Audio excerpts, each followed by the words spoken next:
Good afternoon, everybody, and greetings from beautiful Chapel Hill. I'm Carl Mila, and I'm going to talk to you today about long-term impacts of marketing on brands. I'm a faculty member at Duke, and my main two research areas are digital marketing and branding. And these are coming together lately because with digital advertising, there's a lot of really interesting issues around their implications for branding. And in fact, I was just giving a talk on some of this material last week at Google. So a couple notes before we get started. First, I got to tell you, giving a talk during coronavirus is and through distance is really amazing because I'm literally wearing socks. Like, how often have I been able to give talks in socks? In fact, one of them has a hole in them, so even better. And second, you might see me swivel my head. So my main presentation screen here is on this side. Chat notes are on this side. So don't worry, I'm not possessed. I'm just actually going back and forth between screens. Last, I gave a talk to Fuqua alumni forums a couple weeks ago on architecting marketing technology strategies. And so if you're interested, you can contact Megan Spinarkle about that, and she can share some insights on that. That said, one other point to make, I guess, I'll be taking questions as we go along. Just put them into the private chat, and I'd be happy to answer them as time permits. So, a little bit of overview. To understand long term, the first thing we want to know is what are long term effects and why do they matter. And the second thing is, why are short term marketing or short term management perspectives pervasive? Once we have that down, in the second part of what I'll talk about, we're going to think about a long-term approach to managing brands, like a better approach.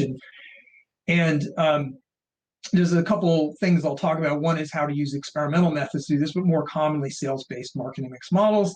And then I'll give us a case study on how to better manage a brand over the long run. And if I have time, I'll give a second case study.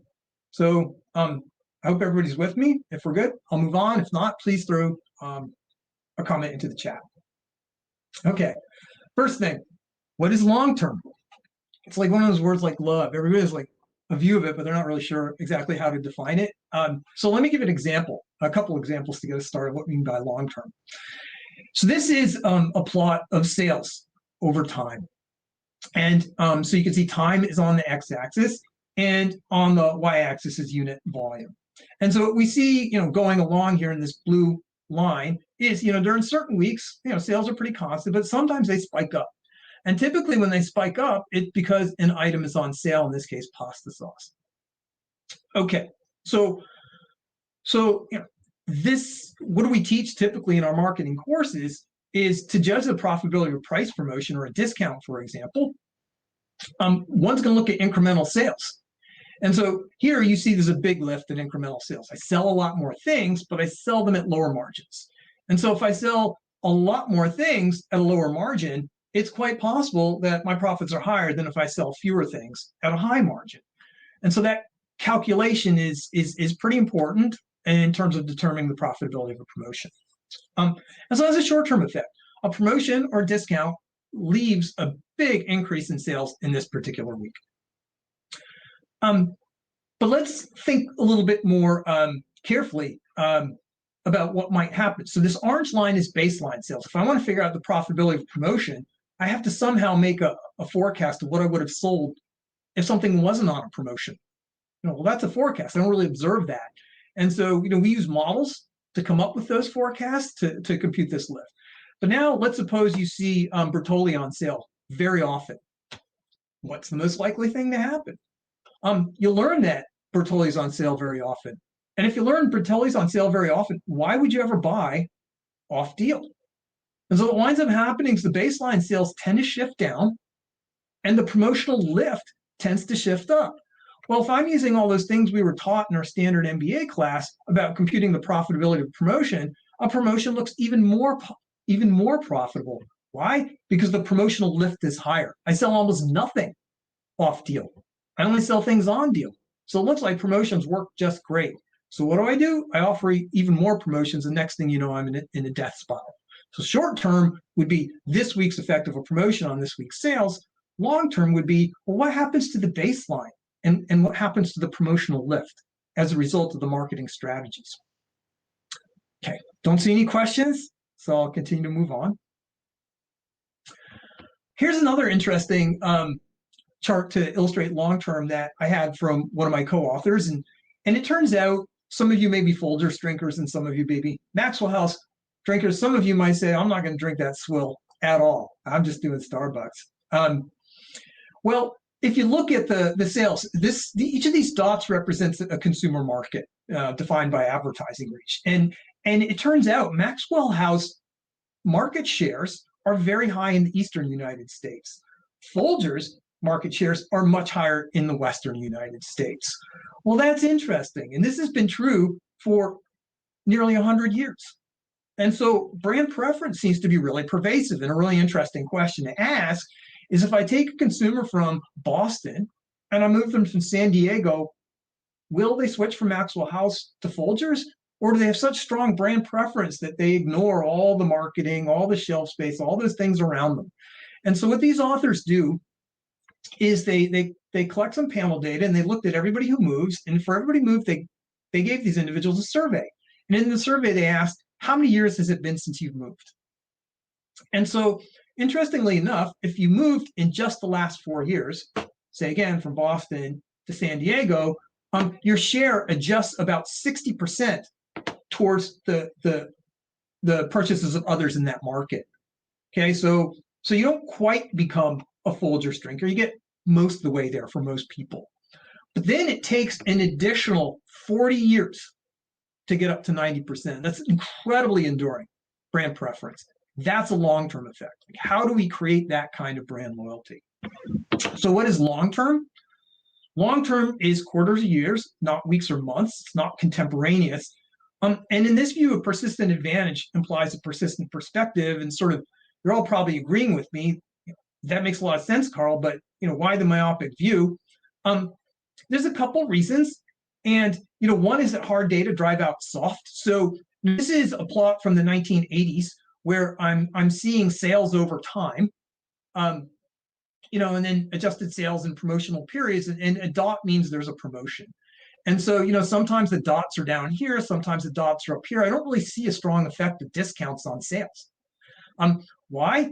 Because back in this era, sales at grocery stores were determined by biweekly audits. If you've heard of the term bean counters, it literally comes from Sammy going into the warehouse in the back of the store and counting the boxes of beans.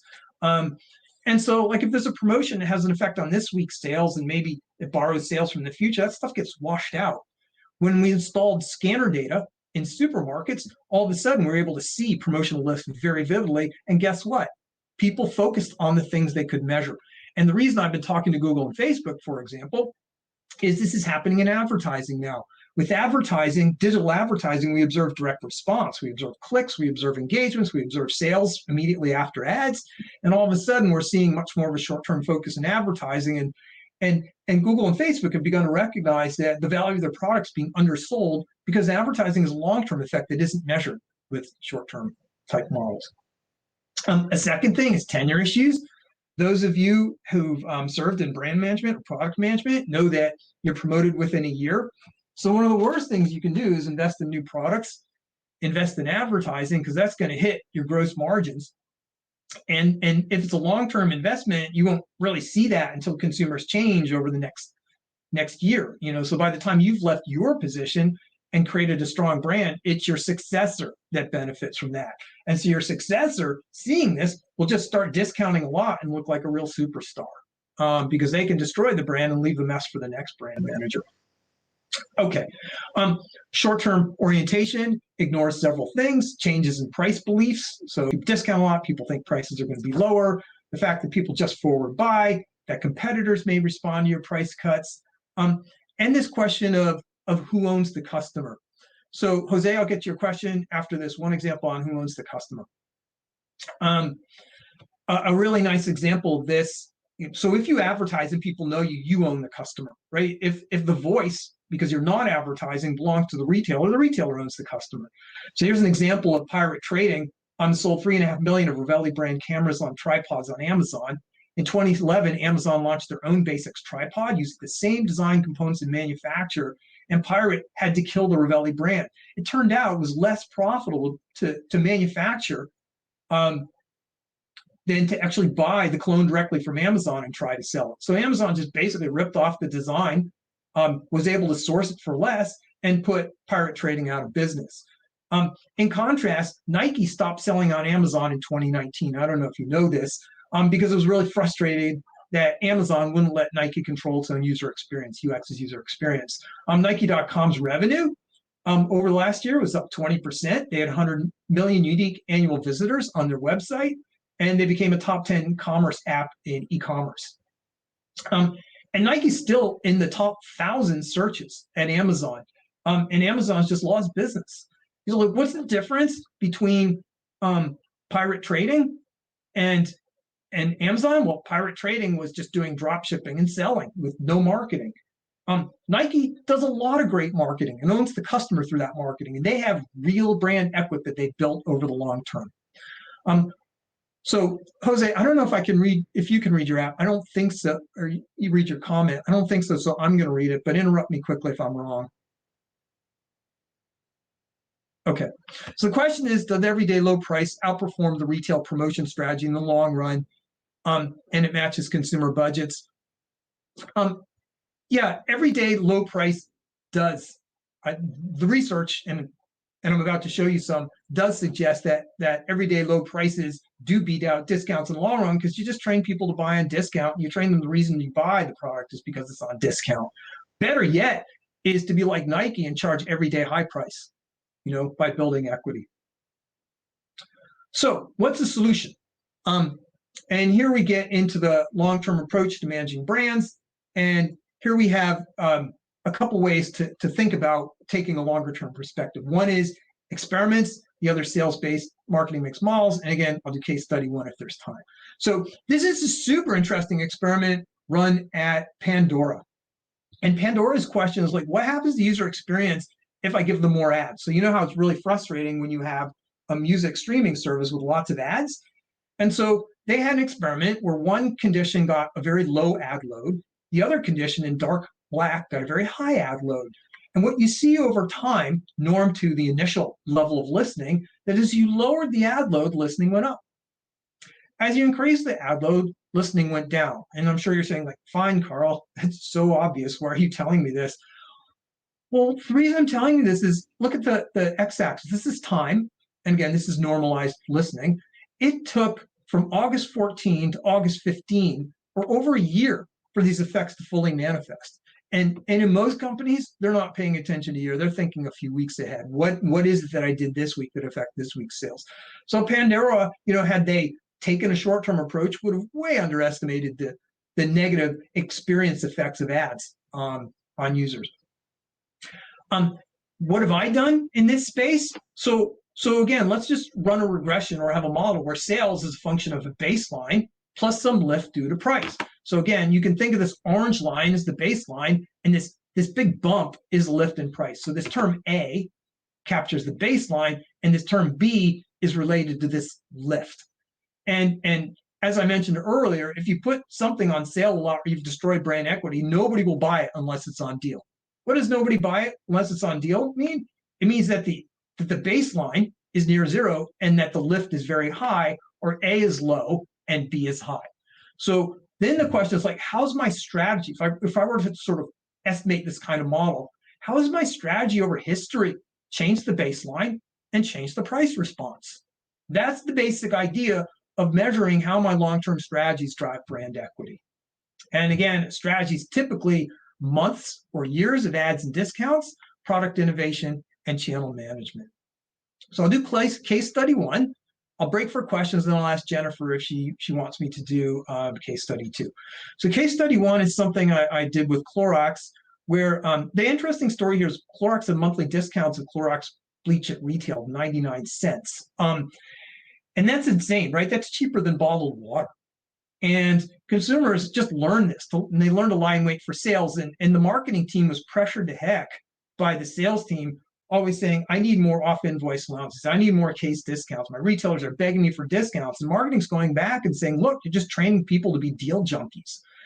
So marketing pushed through an experiment against the sales team. It was a political conflict where they cut ads, they cut deals, and they increased ads. So So they changed the policy in quarter 3 of 2005 and shifted ads to deals.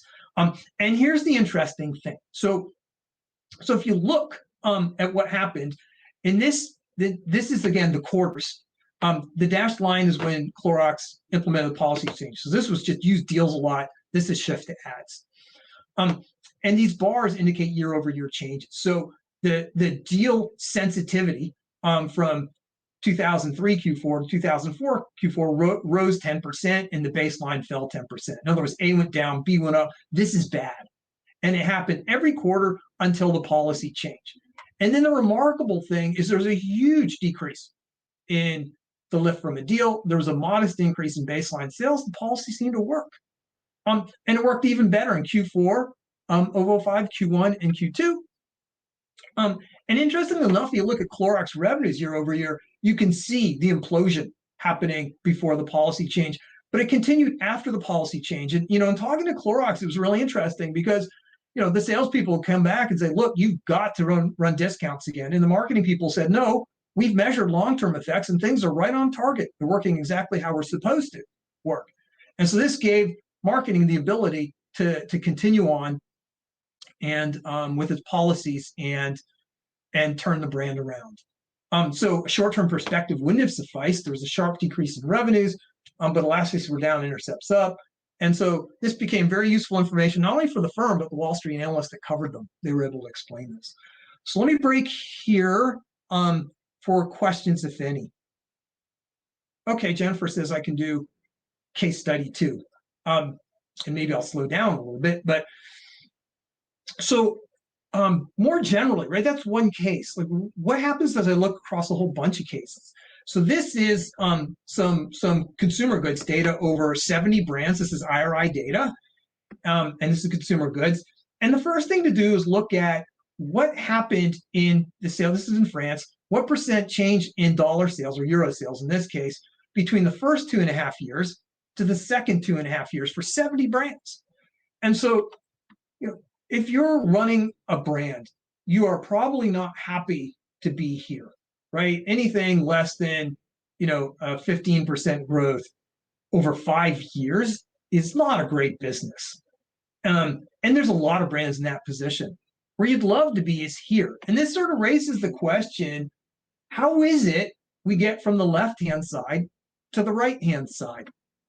And can we use these long-term brand perspectives and measurement techniques, again, that I've been discussing with Facebook and Google, to try and understand what strategies build brands and take a long-term perspective? And so to illustrate this, I'm going to look at a specific frozen pizza. And again, this is 5 years, so we're talking, over 250 weeks. And this particular frozen pizza sees its sales drop precipitously, by at least 2/3. And then there's a turnaround. And you're like, wow, that's really interesting. Well, why this turnaround? Well, I can then plot those terms A and B, which again are baseline sales and promotional lift. So this is high promotional lift on the left, price elasticity, the term we'll call it here, but high promotional lift on the left and low baseline sales. So moving in this direction to the southeast means that moving southwest is bad. It means that your baseline sales go down and your elasticities go up. In other words, people are just learning to lie and wait for deals, for example. And so what we saw until the turnaround was a steady erosion in base sales with relatively high elasticities that probably couldn't get a lot worse. After the turnaround, we started moving back to the Northeast, which is perfect. That's what we want to do. And so we're really able to sort of encapsulate like this turnaround, through these two measures. And then we start looking at unpacking these tactics. And again, here's that sales curve. But look what happens. There's the turnaround. We see a big increase in ads, a big increase in product variety, and the number of items, stock keeping units in the line.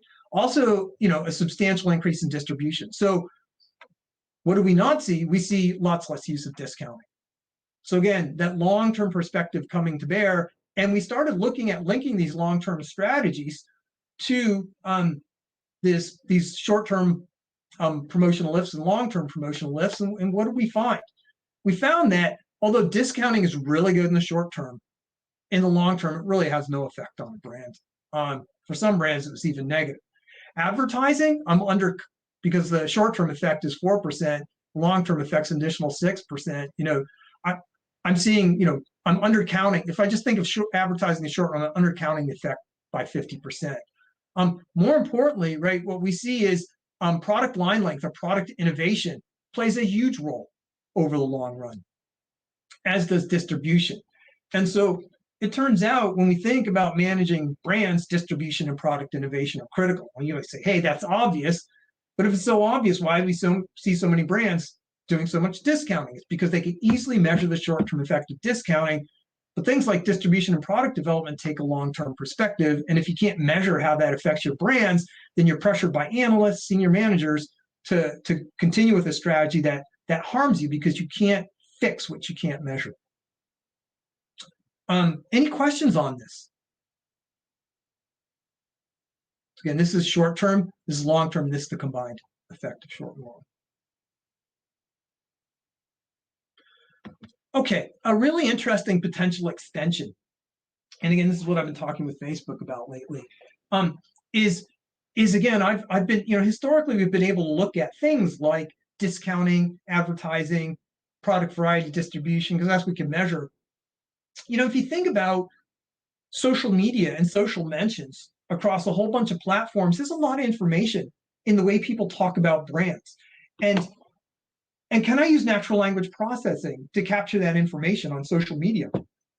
If so, right, these marketing strategies like discounting, advertising, new products should be affecting attitudes. So the strategy should affect attitudes. Attitudes in turn should affect baseline sales and an incremental lift or promotional lift. And in turn, right, that feeds into my marketing mix or my sales model. So, what we're working on, and Allison Cheney and the marketing group's beginning to help me with this, is how do we use natural language processing to enrich these models to get data in the wild? And the other reason that's a big advance is a lot of companies rely on brand surveys to understand people's attitudes towards their brands. But in fact, brand surveys have huge sampling bias because they're small sample, they're not in the wild. And the other thing is they take forever. They can only be done quarterly, whereas social media can be scraped immediately, right, to understand responses to ads. David Stevens has a question. Do the lessons I presented about advertising versus pricing translate to products outside consumer products? The answer is yes. It turns out these approaches have been used for lots of different goods now. And similar messages apply, that discounting tends not. So when I first did this, I was wondering, how general are these results? But more and more people have used these tools in more and more industries.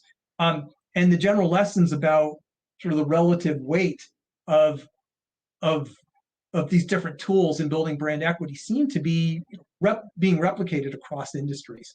We started with this just because there was the most data. Great question, David. Shannon asks, Shannon Gorman, do I have a view of impact of discounting with product launch? When it's intended to drive trial, are you the same risk of damaging long-term growth for the brand?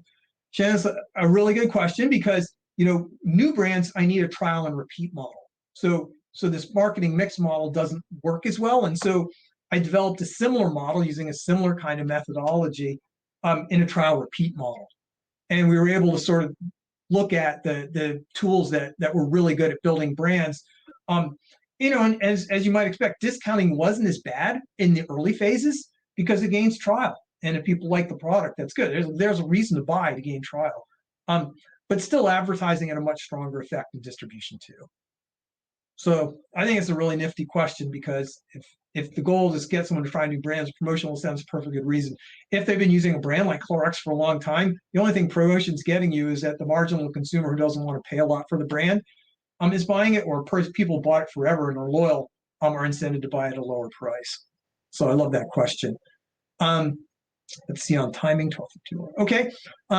Nish asks, how do we align incentives for organizations to look at the long term, because shareholders in the street always look at the short term? Yeah, and in fact, by the way, if I go to the top, there's actually a Harvard Business Review article literally with the same title, and you can Google it.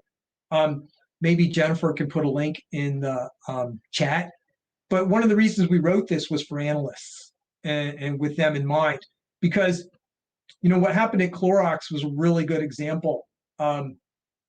Because if analysts are presented with this data in Q3, they're going to say stop, right? Just stop, right? You're killing the brand.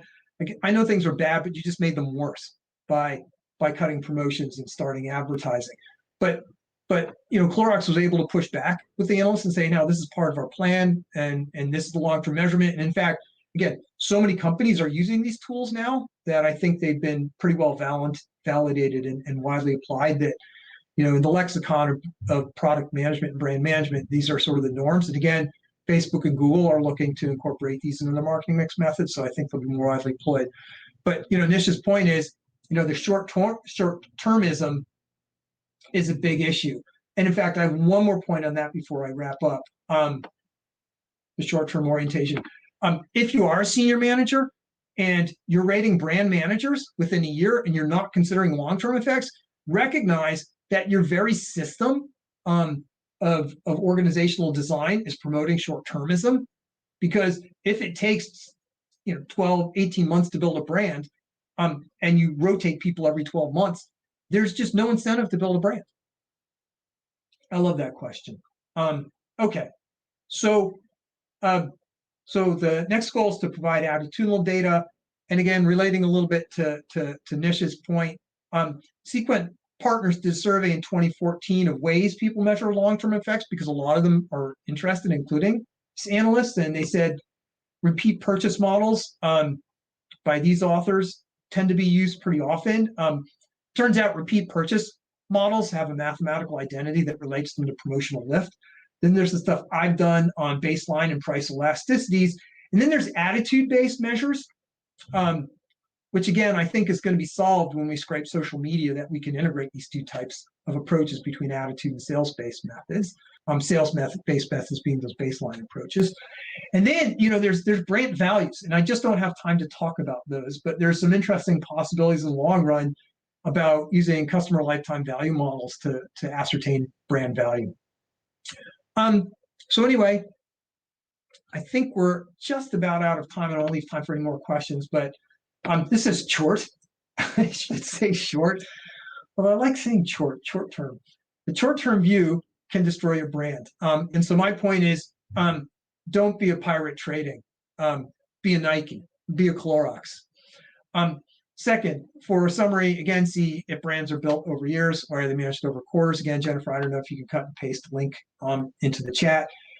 And finally, thanks for everybody's interest in taking time out of a busy day. Talk with me about this. Again, my other interest is in MarTech and how to set up your MarTech stack. And as timing would have it, I have a paper coming out in July, August on that in Harvard Business Review, and I'd be happy to share that with you if you email me as soon as I have the proofs.